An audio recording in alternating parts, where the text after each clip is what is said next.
It's so easy every day,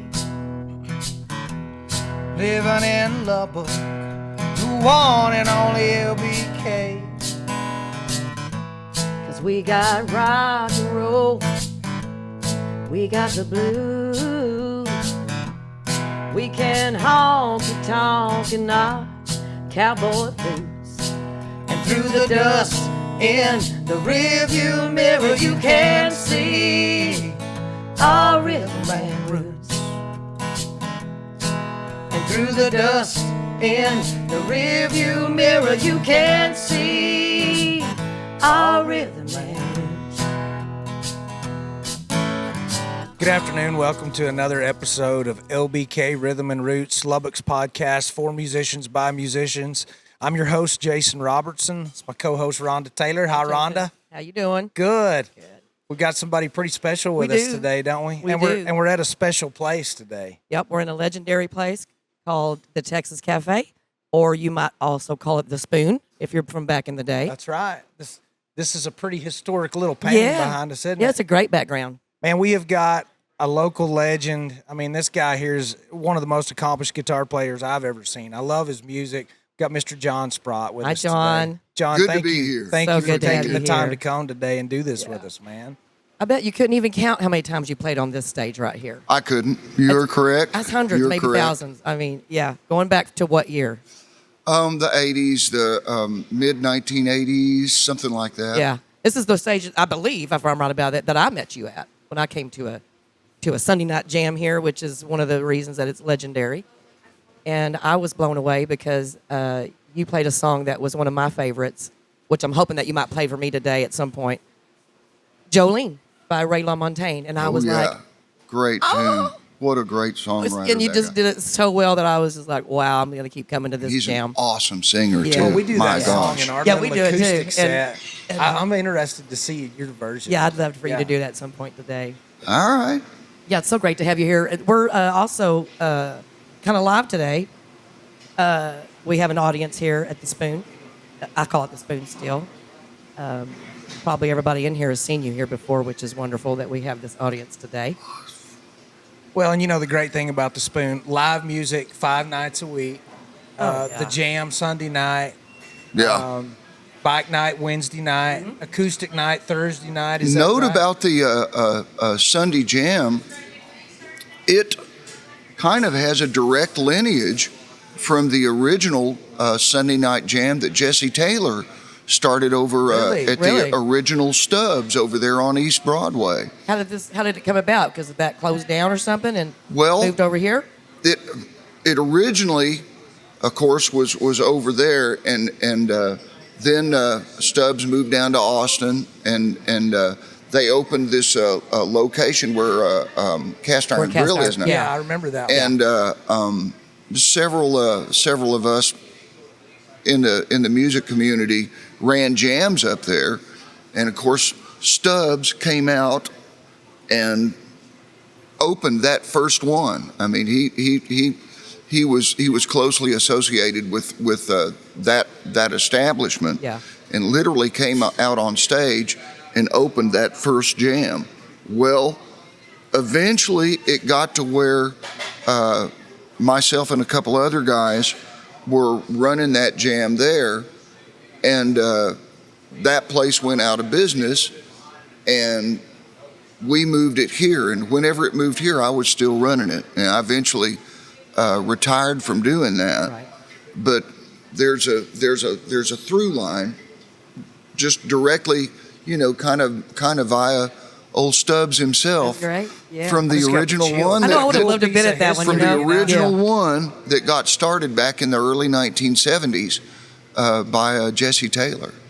So we are really getting to some roots here with this guest here. Yeah, we are. So you've- So what do you remember the first time that you played in Lubbock? You're not from Lubbock originally, are you? I was born in Fort Worth, but I've lived here.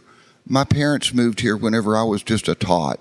Okay. So So I've lived here since 1961 or something like that. So you're a Lubbock boy. Yeah, I consider myself. This is my hometown.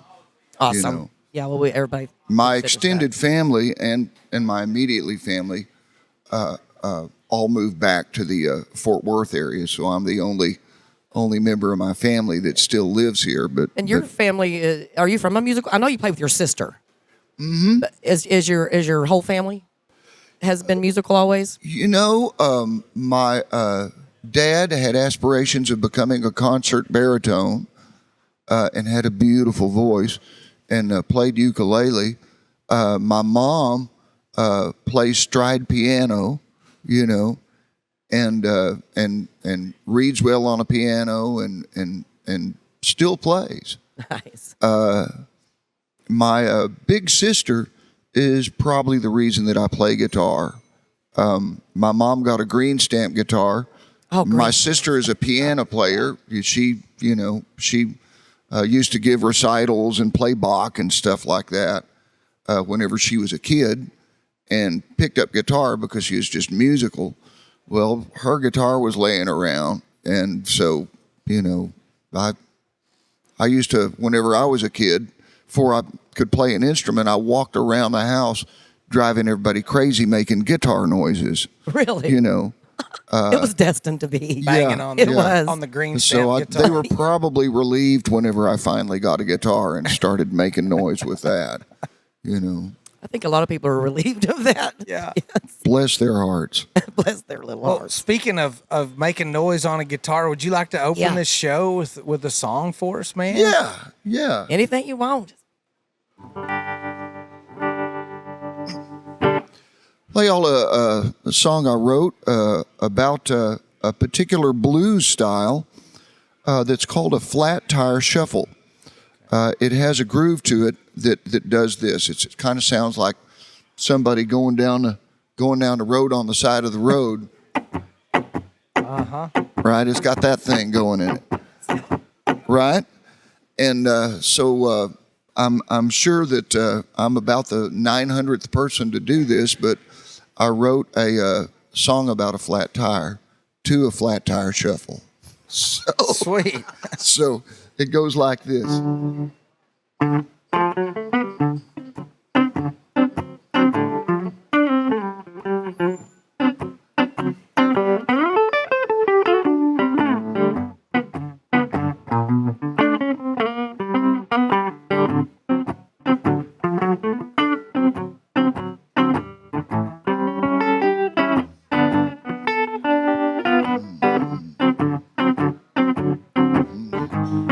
Well, I'm on my way, gonna get there, but I don't know when. Yes, I'm on my way, gonna get there, but I don't know when. I got a nail in the tire, limping down the shoulder on the rim. It's a sad situation when your spare wheel is already on the ground. Yes, it's a sad situation when your spare wheel is already on the ground. Yeah, good things are precious and trouble make the world go round. Well, a jet black Cadillac, red Chevrolet, yellow Continental, all in up the same way. When you feel that wheel start to shake, you're gonna lose and never win. You got a nail in the tire, limping down the shoulder on the rim.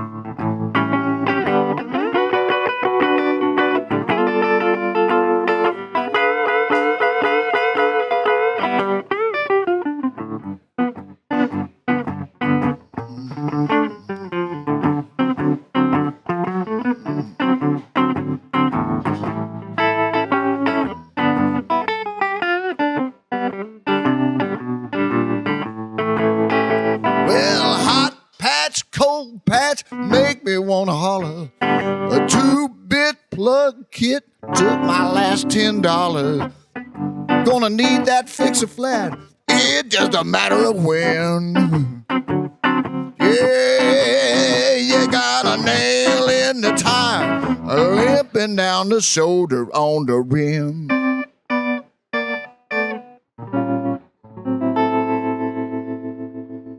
I think everybody in the world can relate to that song, know. man. Yes. Great song. You know You what? know, I've got the best seat in the house right here. I'm gonna tell you what. Oh, I know, right Boom, next to that old loving it, Fender yeah. amp. It sounds so good. The blues is like life. Whenever you write a blues song, you're probably not writing about anything new, because music has been around forever. Humans have been around forever. There's not probably one thing that somebody's had to live through that somebody else hadn't had to live through. That's right, Yeah. man. And so in the blues, there's themes, and you just kind of pick them out and say what you're going to say with them. Yeah, it's never gonna grow old. It's always gonna be our common universal language amongst our humans. And while it's true that technology, is going to affect how the subject matter of songs. I mean, Robert Johnson was writing songs about cars in the 20s and in right. the 30s, So eventually we're probably not going to have cars, Probably not. But we still do for the time being, Yeah. And, we were talking about another piece of technology, trains, Yeah. I've got a song on my album called "That Was Where It All Went Wrong." Yeah, right here it is. About basically making some assumptions. It's allegorical, but about making some assumptions and maybe not paying as good attention as you should, and you just described my whole life. letting things get to a point of to where they're not going to be rectified. Yeah. Well, let's talk about this album a little bit. This just came out last year, right? Yeah. And so this is all this is all the blues band stuff. It's right? it's all my blues band. It's Ron Riley on harmonica and Sean Frankhauser on upright and electric bass, and JT Paz playing drums on it, and it's all stuff that I wrote. And kind of what got this going was Ron, our harmonica player, wanted us to get involved in this blues band competition. We'd been doing gigs out at Abuelo's and here and doing some playing around this part of the country and stuff. Not very many, just a few gigs, but just to have a blues band, right? Well, Ron decided that it would be neat if we entered the blues band in a competition called the International Blues Challenge. Well, we thought it would be good if we had some songs recorded that if somebody was interested in the band, that we could give them a little demo. And so I started writing a few songs. And about a third of the way into the process of writing and recording songs, I thought, man, the blues is a huge reason for the way that I play guitar. And I owe a debt to the blues, and I need to pay the blues back some kind of way. So I decided to make a CD out of it and write a full CDs. And like I say, I've written some blues songs before. On my first album, there's, I think, 3 blues songs. But I thought, man, I need to do an album dedicated to nothing but the blues. And it's been enough of a sort of a powerful motive for me that I'm in the process of writing songs for another CD. So I hope to get another project done. Yeah, but that's fantastic. all original stuff. And the reason it came about was because of being involved in this international blues challenge. Was that the one in Memphis? Yes. Y'all How went- did y'all Yes. end up doing it? Y'all went way far in that. Yeah, we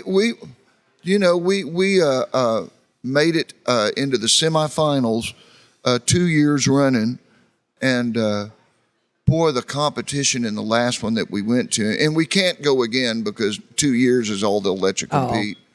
But the competition in the last one was so good.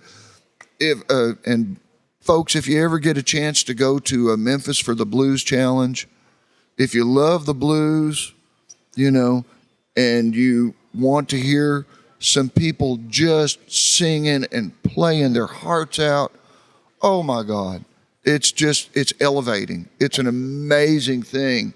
The first band that played at our semifinal venue was some guys from Korea, young guys. I think every one of them under 30 years old. And they were so awesome. They barely speak a lick of English, but they sang soulfully. Oh, man. You wouldn't believe it. It was crazy. How long were y'all down there? They How had long- a great harmonica player, and the band that won the competition was a band from Houston, Texas, who also competed in our semifinal venue, or at least the venue that was nominally going to be our semifinal venue. Some crazy stuff happened at the end of it. Yeah. And we wound up getting moved to another venue. But just, oh my gosh, it's so inspirational. And being part of that competition also was part of my motivation for recording this CD. I just felt like, I owed the blues something. Did it just flow out of you, all of these songs? Did it take you very long to write these? It didn't. No, You just- no. And I think that. whenever I Just- sit down and focus myself on writing the stuff for the next one, I already have 2 of them done. I think that it's going to be similar. I think that I have no reason to believe that I won't be able to come up with themes and subject matter and I have no doubt. kind of put a little twist on things and come up with, and I mean original blues is kind of a funny thing to say because it's the blues. That's right. It's supposed to sound a certain way Yeah. and give you a certain feeling and have a certain musical approach, and it's I wouldn't say it's rigid in its structure, but there are some definite ingredients. You'd almost say that there was more ingredients that are common to all blues songs than are different. Yeah. Right? So calling all of this original music is maybe a little bit of a stretch, but they're all songs I wrote. You wrote them all. That's Yeah, right. yeah. Do you have one on here that you can do now? Yeah. I brought a finger slide. I'm really not very good with these things.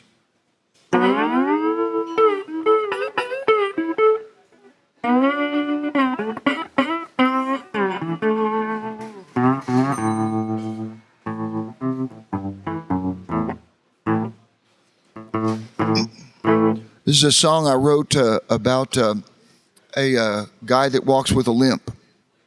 And the song is supposed to have a little bit of a hitch in its giddy up, if you know what I'm saying. Okay. Yeah. Here's the sort of the musical premise for this is a bass line with a minor note in it against a chord that has a major note in it. So the song's in A, right? And it has a major note in it, but it has a minor note in the bass. And together they sound wrong. Right? Very cool. But if you put them together the right way, they kind of sound cool. I can hear the hitch and the get along. Yeah, I can feel it.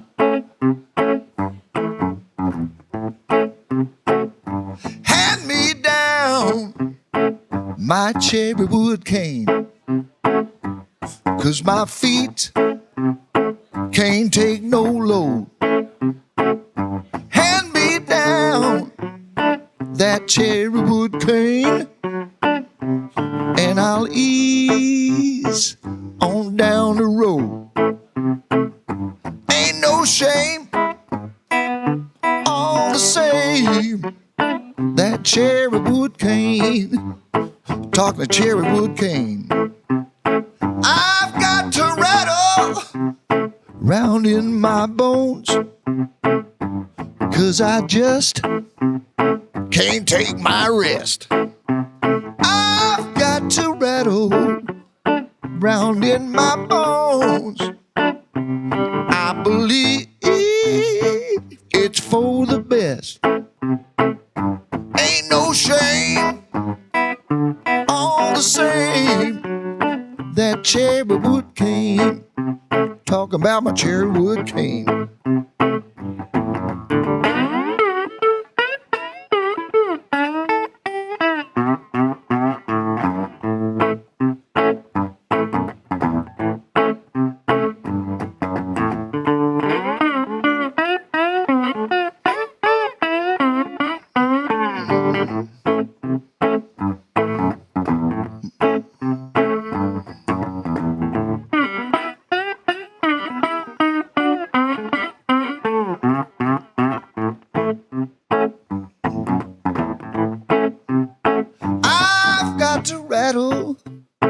Round in my bones, 'cause I just can't take my rest. I've got to rattle round in my bones.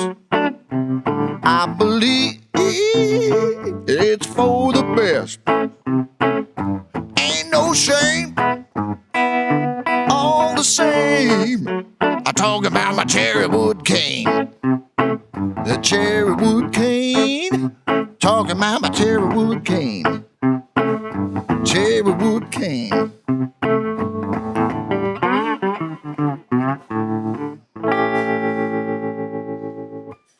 Great song. Love it. Love it. Cherry wood cane right there. Love the album cover too with the train crash. Unfortunately, So you got a bunch going on this summer. Are y'all playing a bunch around this summer? The blues band. We Y'all are at the have Buddy Holly Showcase, right? we are on the Buddy Holly Showcase, and then we've got, I believe we have a gig here at the Spoon, and we have a couple of things that we're doing out at Abuelo's as well. Okay, nice. cool. Yeah. So when do you think you'll be ready to go to the studio for album number 2? You know, I hope soon, but one of the things that's going on with me, I'm trying to slow down with my musical career. I probably played 20 years playing 7 nights a week, with about 3 nights off a year, paying for my house and you know, stuff like that. And then for the last 35 or so, I've been playing 6 nights a week. And, you know, I've been trying to slow down and do some of the stuff that I'd like to do before I die. Sure. Yeah. You know? Yeah. And it's just not working out. I mean, You just love it too much? I mean, I'm trying to turn down some, and I don't know why I wind up doing this stuff. This Saturday, I am playing at the Cactus and playing a bunch of hard rock stuff. Oh, the tribute. Yes. Yeah. And those shows are fun and challenging, but I'm no good at that stuff. I'm just not. And but they keep asking me to come do it. Well, you've just done it all, it seems. I mean, you know, we can't we can't skip over. You probably talked about this so many times, but you're the first person that we've talked to, and probably maybe the last person that has been on MTV, and not today's the crappy tapes. MTV, but the good MTV that you rushed home to watch. And That's your right. band When it was won that. real music. Yeah.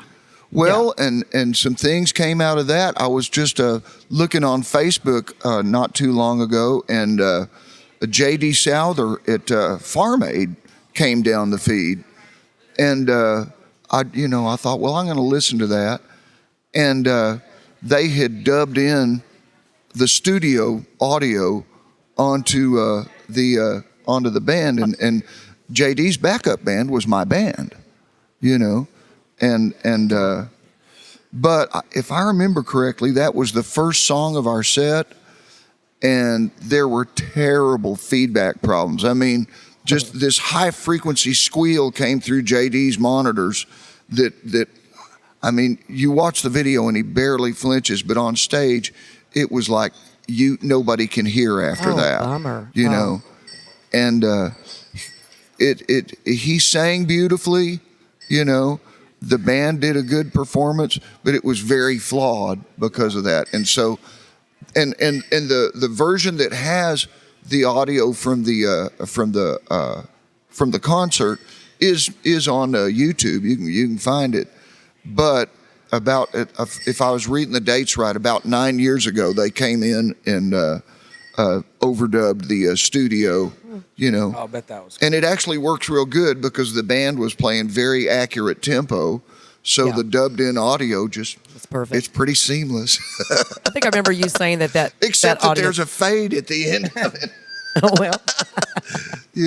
Well, you played Farm Aid too, didn't you? Yeah, that's that's the recording you're talking about. I think you said that came in like waves. Who were you with? We at backed Farm Aid? up. I was in a band called the Nelsons with Dennis Jones, who plays bass down in Houston now, and Kevin Mackey, who's down in Austin. I think he's retired from drumming, and Don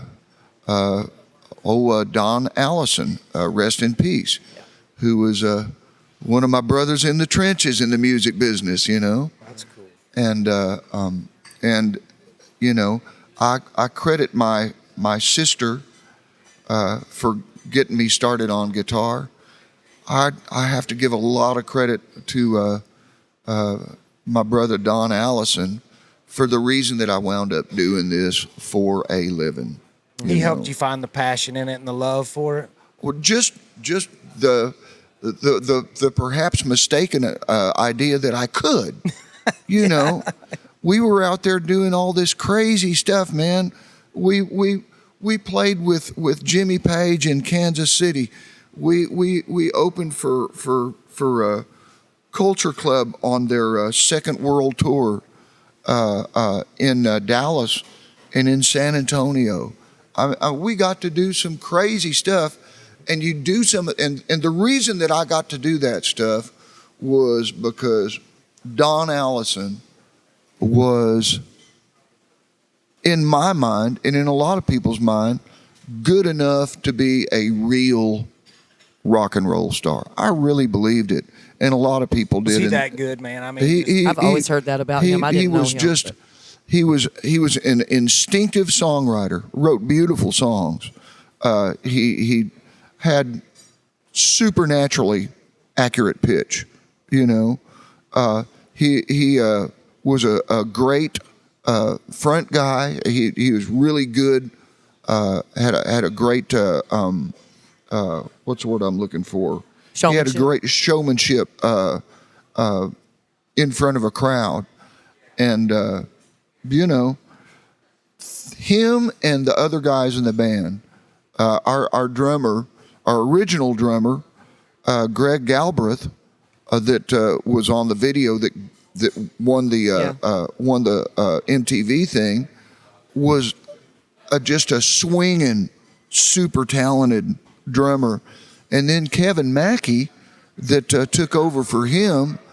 Kevin Mackey, the more that band played, by the time that band played Farm Aid, Kevin was so good. I mean, you could have put that guy. You could have taken any professional drummer out of any touring band away from his kit and put Kevin back there, and Kevin would have sounded as good or better. He was so good by the time we played Farm Aid, and I mean, just a killer musician. And Dennis, great bass player, and like I say, he's still playing bass down in Houston.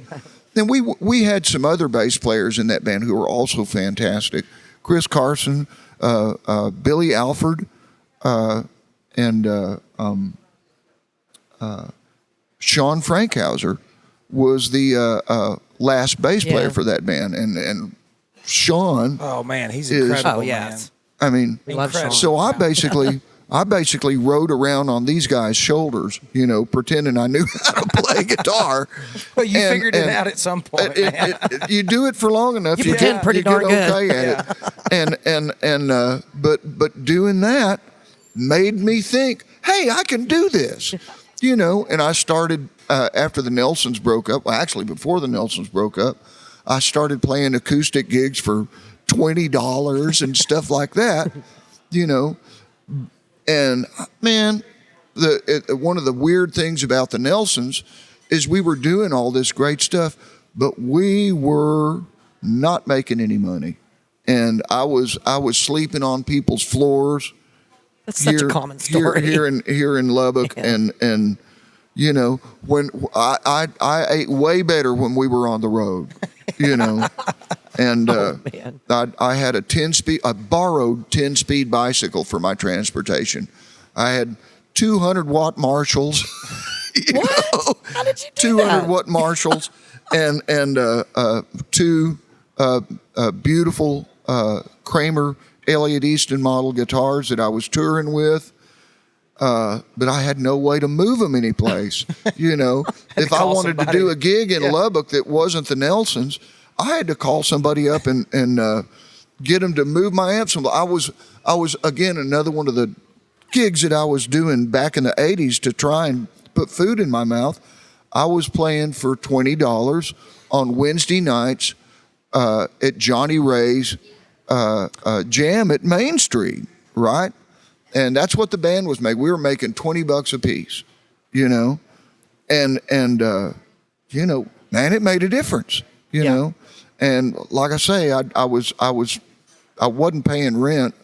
I finally got to a situation where I could afford $50 to rent somebody's bedroom, and I didn't have to sleep in somebody's kitchen on the floor, But great.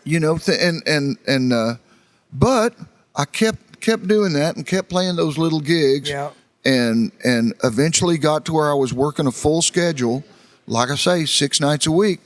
If you're playing 7 nights a week, it almost doesn't matter what you're making. Yeah, you'll make enough to put a little food in your mouth and maybe put some gas in your motorcycle and stuff like that. You told me one time that you had like 13 gigs in 1 week. Yeah. 13. Yeah. So after the Nelsons, is that when you went to Elvis T? Yes. Busboy? Blues Butchers? I was still playing a gig just every now and then with the Nelsons, and myself and Sean and Kevin started the Blues Butchers, and we played for a couple of years like that, and Don started going over and singing at a place called Belly's, he was working with those guys over there.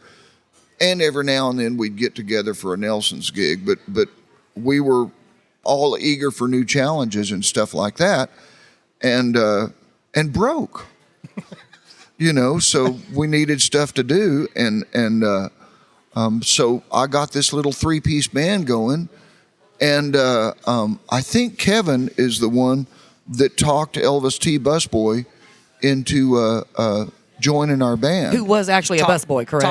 Talk about a showman. Yeah, he was a dishwasher. I knew it was some dishwasher. But they called him the busboy whenever he would come out and sing at Belly's, and that's kind of how he got his handle. I love this story. Yeah. There was a movie called King Creole where Elvis Presley was a busboy. Great movie. Yeah. So that's kind of where Elvis was. My friend Elvis was washing dishes, but. Y'all, I could tell you some great Elvis stories. Oh my God! I bet you I could tell you some good ones. let me do one real quick. Okay, do that. Yeah. There's a song called "A Treat Her Right" by a guy named Roy Head.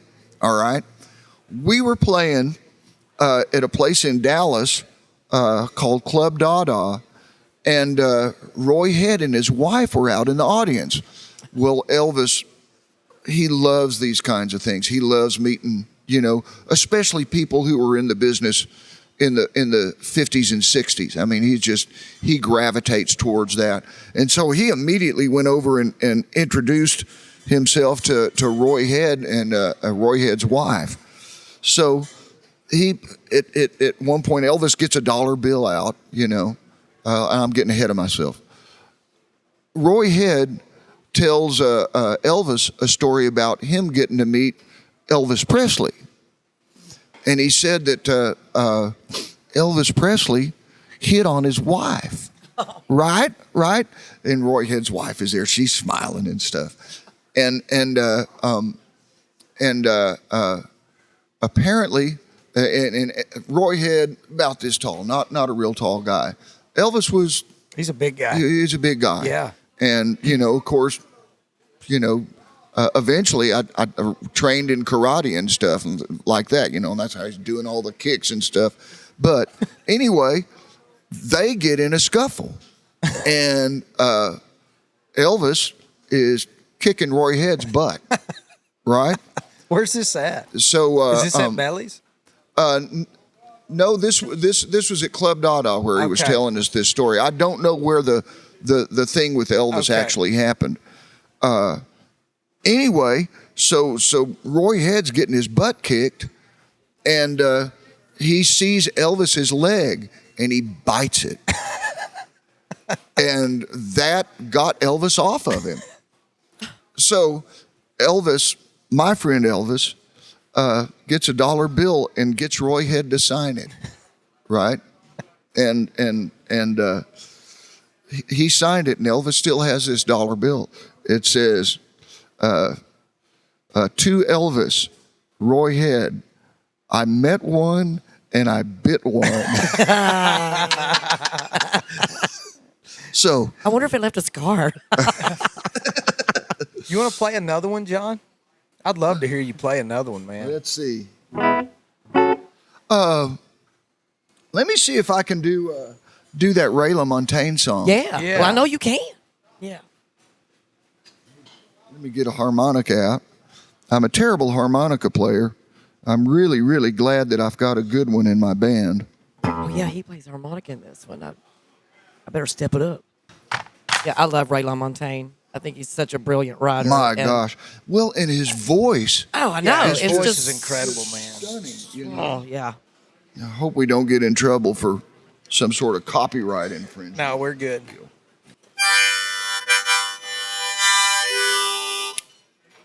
Never put your harmonica in the rack upside down. I've done the research.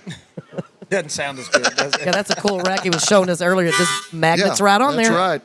This that's way cool.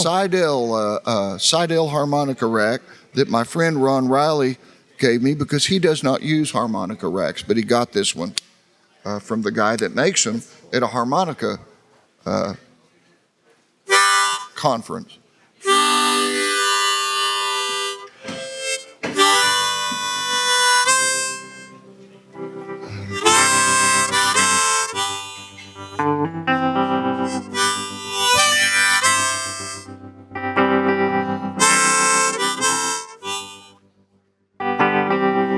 Cocaine flame in my bloodstream.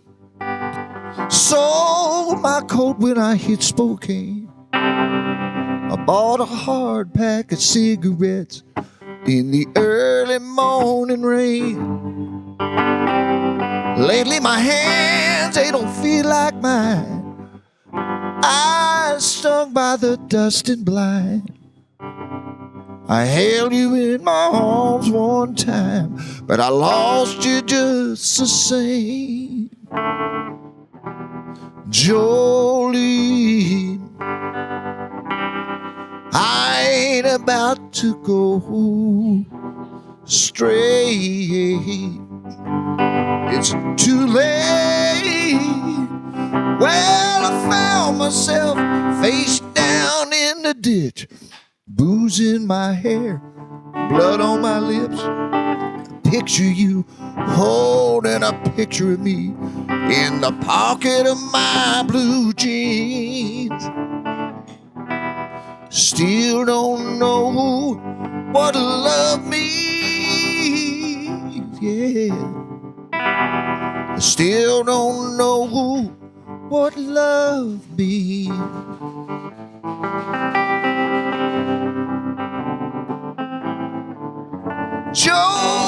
Jolene, la la la la la la la, Jolene.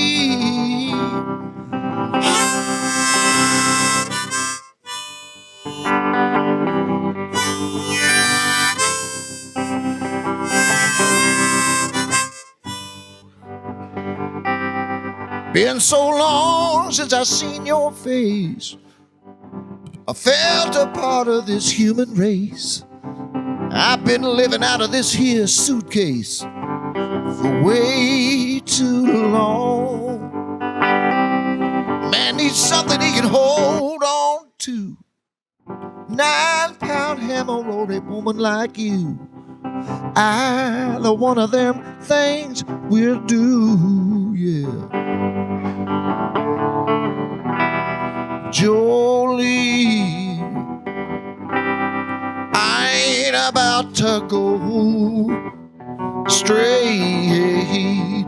It's too late.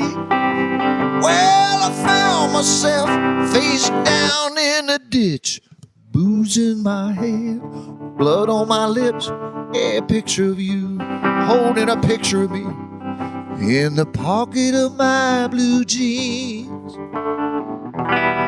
Still don't know what love means, no, no. I still don't know what love means.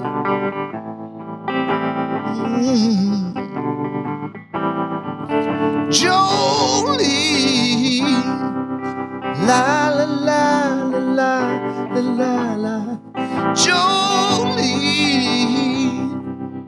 la la la la la la la, Jolene.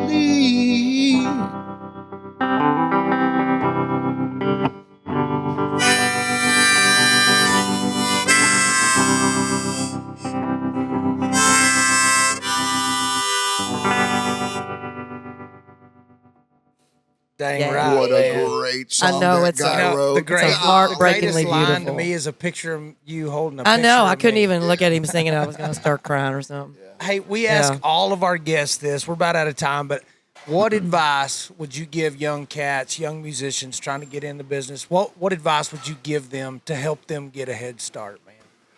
Do's or don'ts, whatever you think. First thing I would say is realize that if you're in an ensemble, part of your job is to encourage your fellow musicians.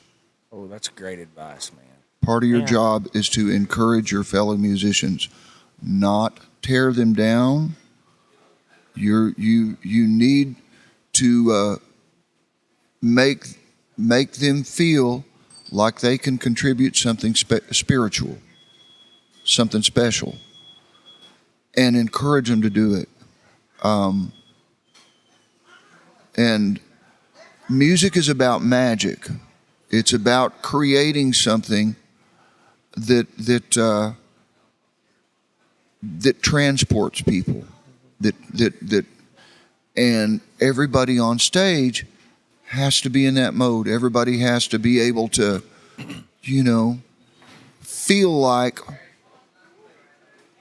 feel like they're part of creating that magic, you know. Part of creating that magic, in my opinion, is playing in tune. Take the time. A lot of us, myself, get in a hurry whenever we're in front of a live audience. Take the time. Tune your instrument. Tune it accurately. Learn to hear what an in-tune instrument sounds like. Be relentlessly positive with your audience. They are there giving you their time. That's right. Giving you their time. People have struggles. People have, life is hard. And for somebody to take time out of whatever they're going through that's desperately important to them, to come maybe be distracted by a little bit of music, is a gift that they're giving you. And remember that. Remember that whenever you're in front of them. Well, and Great advice, John. no greater gift is there when like this happened last night. You know, you finish a set and somebody goes, "Man, I had the most horrible day. Thank you. You made my." Yeah. You know, that's Yeah. the reward. And that's a for two-way us. street right there. That just Yeah. makes everybody Absolutely. feel That's right. That's better. right. And that magic thing, if you can get that out there, it'll start comes coming back. back to you. Yeah. That's right, man. And the whole, there's a synergy that happens there on a good night, you Yeah. know. Yeah. agree. And Okay. and you never stop trying. And if there's two people sitting at a table in the whole club, those are some of my favorite times. That's right, man. I love them. Oh, You know. Man, I know we could probably do Oh, 4 we- episodes. I know, we've with only John scratched the Sprott. Like, I surface just with you, want to John. keep going, but unfortunately, we're out of time. But man, thank you so much for your Yeah. time. really Thank appreciate you it. so much, man. Well, thank you for having me. I'm grateful for the opportunity. Yeah, tell real quick where you play weekly, pretty regular at a couple of different few places. My 2 regular gigs that I play, and they're both acoustic single gigs, are on Tuesday nights. The first one is at Triple J's, and the second one is at Bar PM. Okay, And that's nice. every Tuesday night. and your music's Everything available? else is just harem, scarum, you know, Yeah. Yeah. carjacking, you know. It just it goes by faster than I can keep up with it. That's right. Now your album, you've got it on. If you got it on Spotify or Yes, anything, yes. Okay, perfect. It's both of my CDs are on Spotify. Okay, Awesome. great. And, So you folks listening and watching, go check out John's music on Yeah, man. Spotify, and be looking for this episode on the City of Lubbock's YouTube channel and on their TV channel, My LBK Connect. Yep. And man, I hope we get to do this with you again. I know. man. We're This has going to make been another super one fun. for our second season. Yeah, maybe because we we can have get to. that- We haven't scratched anything. Well, we'll see you at the Blues Showcase or the Buddy Oh, yeah. Holly At the Showcase. BHC, Yeah, we'll yeah. be there next week. Check Awesome. it out. So, Awesome. John, Thank you, John. you again. I want to reach out to the Spoon and tell them Oh, thank yeah. you for letting us be here today and do this. It's been a great pleasure to be here with John. Come out to the Spoon Jam on Sunday night. Yeah, the do that. guys that Come run it will support. appreciate And they it. got the best pizza in town. Yeah. Yep.